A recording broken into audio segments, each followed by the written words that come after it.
Hello friends, இந்த வாய் இருக்குல்ல, வாய் எங்களை ஒருத்தருக்கு பிடிச்சிருக்குன்னு வச்சுக்கொள்ளுங்களேன். தங்கம், வைரம், ராசாத்தி, பட்டு, குஞ்சு அப்படின்னு சொல்லி தேனொழுக பேசுவாங்க. இதே எங்களை அவங்களுக்கு பிடிக்கலையேன்னு வச்சுக்கொள்ளுங்களேன். எங்களை எவ்வளோத்துக்கு கேவலமாக பேசணுமோ, எவ்வளோத்துக்கு எங்களை மட்டமாக தரம் தாழ்த்தி பேசணுமோ அவ்வளோத்துக்கு பேசுவாங்க.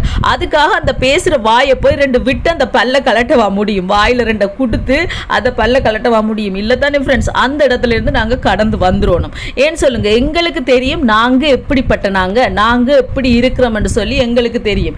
அதால எங்களை பத்தி பின்னுக்கு நின்று கதைக்கிறவங்களை பற்றி நாங்க ஒரு நிமிஷம் கூட யோசிச்சு அவங்களுக்காக நினைச்சு அந்த டைமை நாங்க வேஸ்ட் ஆக்க கூடாது. எங்களை பற்றி கதைக்கிறவங்க இடத்துல இருந்து நாங்க நகர்ந்து வந்துடணும். அந்த இடத்துல இருந்து விலகி எங்களோட லைஃபை நாங்க பார்க்கணும். அவங்களுக்காக நாங்க ஒரு நிமிஷம் கூட வீணாக்க கூடாது. என்ன நான் சொல்றது சரிதானே ஃப்ரெண்ட்ஸ்? இது என் லைஃப்ல பட்டதை நான் உங்களுக்கு சொல்றேன். பிடிச்சிருந்தா எடுத்துக்கொள்ளுங்க. சரியா? ஓகே ஃப்ரெண்ட்ஸ், இந்த வீடியோ பிடிச்சிருந்தா மறக்காம சேனலை சப்ஸ்கிரைப் பண்ணுங்க. இன்னொரு வீடியோவில் பார்க்கலாம். பை, டாடா.